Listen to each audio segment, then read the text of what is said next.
Bung Karno mengatakan di dalam BPPKI bahwa ini didirikan bukan untuk satu golongan, apalagi satu keluarga. Itu kan yang membuat kenapa Indonesia itu mempesona di dunia, Pak. Kepentingan pribadi yang dikerjakan, kepentingan kelompok yang dikerjakan, harus sejalan dengan kepentingan negara. Baik, bismillahirrahmanirrahim. Assalamualaikum warahmatullahi wabarakatuh. Selanjutnya kita akan menyaksikan atau menonton video di mana Bapak Anies Baswedan bercerita soal cintamu negeri, kemudian apa substansi warga negara untuk kemudian mencintai Indonesia. Bicara soal perjuangan bangsa Indonesia pada saat itu. Nah, sekarang kita saksikan apa yang disampaikan oleh Bapak Anies Baswedan. Mas Anies, terima kasih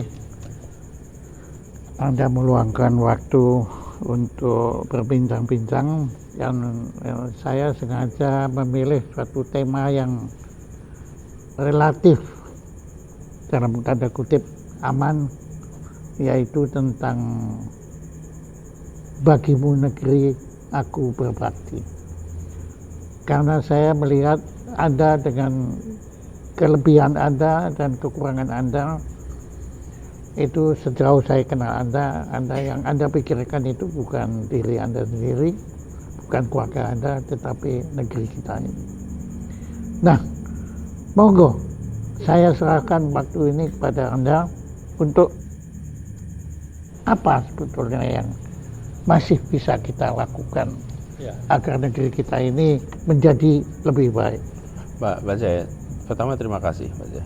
Terima kasih, kehormatan bisa diundang lagi oleh Pak Jaya ngobrol. Kali ini kita ngobrolnya di tempatnya Pak Jaya.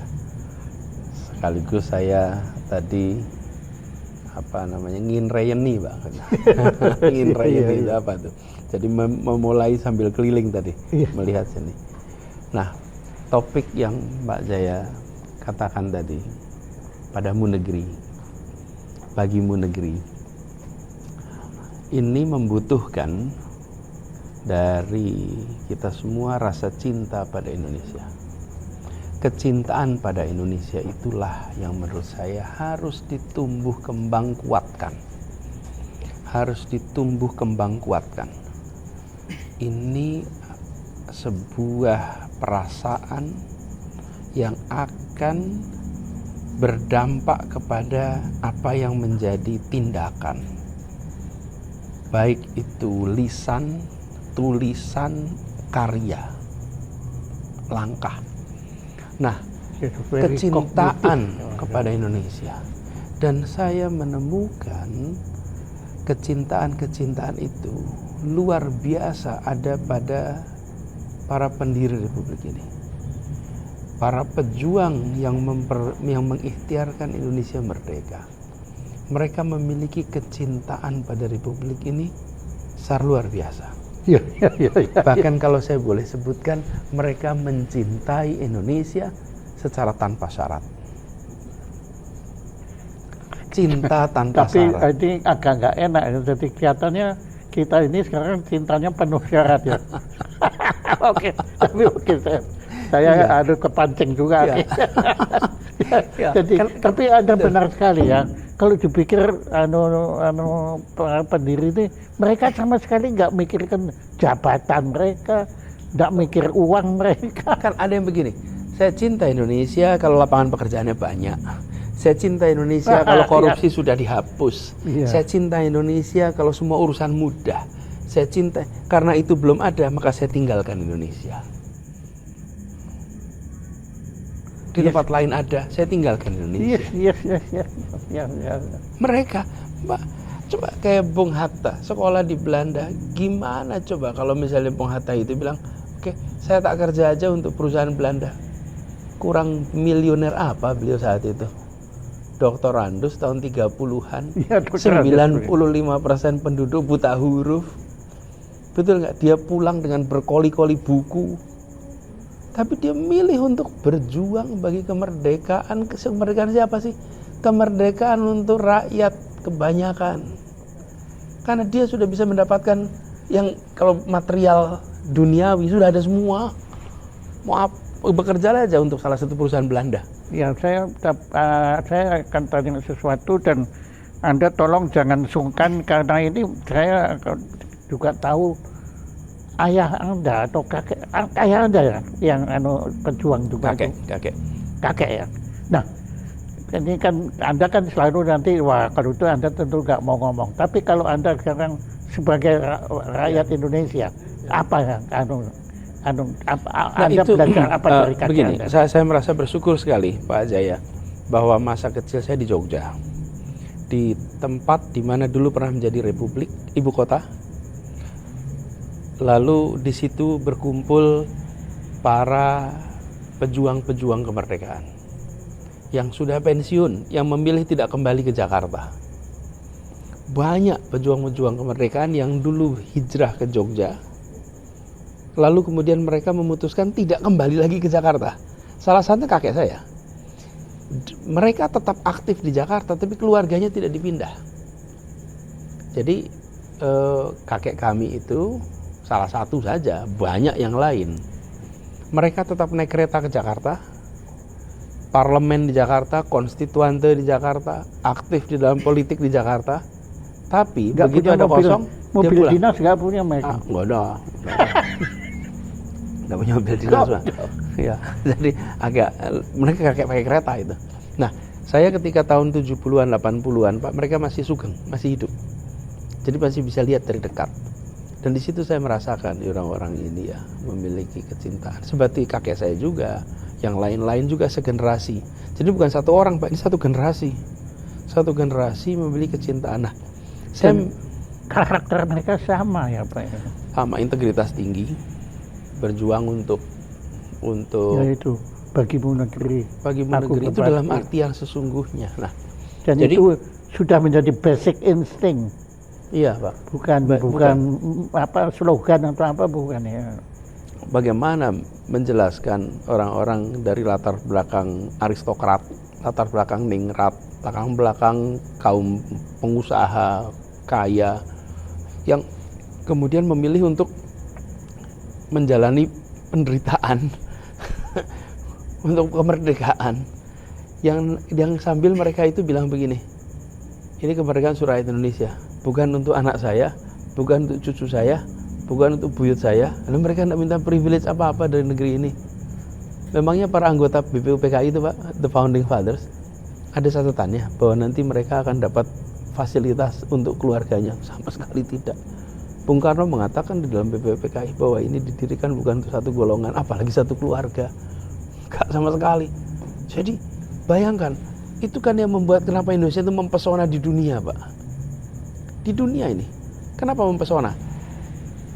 Kaum intelektual, orang-orang yang tercerdaskan, berlatar belakang orang-orang berpunya, baik berpunya secara sosial, berpunya secara ekonomi, berpunya secara politik, terdidik, berkumpul, memutuskan mendirikan republik, di sebuah Nusantara yang ada lebih dari 120 kerajaan. Saat itu mendirikan republik di mana, ini yang menarik nih, menyepakati bahasa persatuan bahasa Indonesia dan menyepakati setara. Tidak ada lagi strata di dalam bernegara. Tidak ada strata bernegara. Itu setara. Makanya saya heran kenapa Anda tekankan setara, tapi bayangkan. ternyata dihubungkan dengan strata. Iya, tidak ada lagi. Bayangkan waktu itu kan bisa sekali yang ningrat dapat privilege. Enggak tuh. Bung Karno itu memiliki darah bangsawan. Tapi kan beliau tidak kemudian serta-merta republik ini untuk yang berlatar belakang setara, berbahasa sama dan setara. Sehingga siapa saja bisa menjadi apa saja di republik ini menurut aturan kenegaraan kita. Nah, jadi semangat mencintai tanah air itu menurut saya itu yang harus ditumbuh kembang kuatkan. Oke, Sekarang pertanyaan saya, kenapa kok dulu bisa? Padahal kan ya enggak ada apa-apa ya, tadi mobil dinas saja nggak ada, ya gaji juga stratanya nggak ditentu anunya. Ya. Ya, gimana? Kenapa kak dulu bisa? Kenapa kok sekarang? Nggak, saya nggak sampai hati ngomong. Kalau menurut Pak Jaya kenapa Pak Jaya? Saya nggak tahu, makanya saya panggil Anda ke sini. Ya, karena Anda kan lebih dekat, kakek Anda kan tempat Anda melihat sendiri. Kalau saya kan nggak tahu Pak. Ya, menurut saya gini, tentu ada banyak faktor ya Pak Jaya. Tapi kami melihat perlu ada penjaga dalam kehidupan bernegara, yang penjaga ini menjunjung etik, menjunjung nilai-nilai moral di tingkat kepemimpinan nasional, karena itu akan berdampak tular yang luar biasa. Bila yang paling atas mentoleransi praktek-praktek penyimpangan, maka yang di bawah akan menyimpang secara lebih masif, lebih jauh. Bila yang paling atas menomorduakan kecintaan pada Indonesia, tapi malah menomor utamakan kecintaan pada kelompoknya, pada keluarganya, kepada lingkungan partainya, atau lingkungan perkoncoannya, maka efek itu lebih banyak. Nah ini Pak, saya melihat dalam jangka pendek perlu ada keteladanan kepemimpinan, itu jangka pendek. Dalam jangka menengah perlu ada perbaikan aturan-aturan main. Dalam jangka panjang perlu perbaikan dalam pendidikan kita. Saya sebutkan 3 tuh, jangka pendek, jangka menengah, dan jangka panjang. Kalau keteladanan itu ada Pak, dari kepemimpinan nasional, efek tularnya dahsyat. Fase kedua, perbaikan aturan Pak. Ini Pak, yang disebut sebagai tata kelola pemerintah yang baik, yang benar, itu salah satunya dimulai dengan mengkoreksi aturan-aturan Pak, supaya memaksa semua yang bekerja di negeri, di negara, di pemerintahan, itu bekerja untuk kepentingan publik walaupun punya kepentingan pribadi. Tapi untuk walaupun kan tidak mungkin, karena nggak mungkin nol kepentingan pribadi. Kepentingan pribadi yang dikerjakan, kepentingan kelompok yang dikerjakan harus sejalan dengan kepentingan negara, sehingga tidak menimbulkan konflik kepentingan. Konflik kepentingan itu kan gini, kepentingan negaranya ke sana, kepentingan pribadinya ke sini, terjadilah konflik loh. Tapi kalau sejalan, maka negara diuntungkan. Nah, yang ketiga adalah soal pendidikan. Pendidikan, terutama di pendidikan usia dini.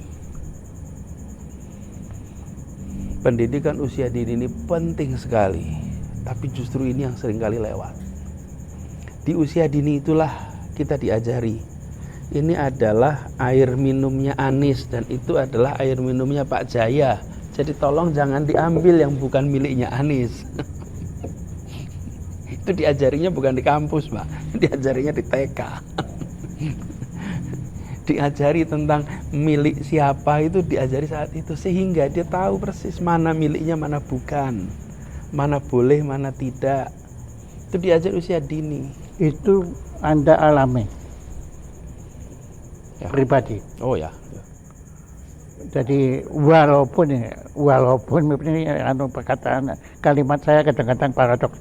Walaupun Anda kan dididik di Amerika Serikat, tapi nilai itu sudah Anda miliki sejak awal. Betul, saya kan mengalami pendidikan di Amerika itu ketika pertukaran pelajar SMA dan ketika melanjutkan master dan doktor.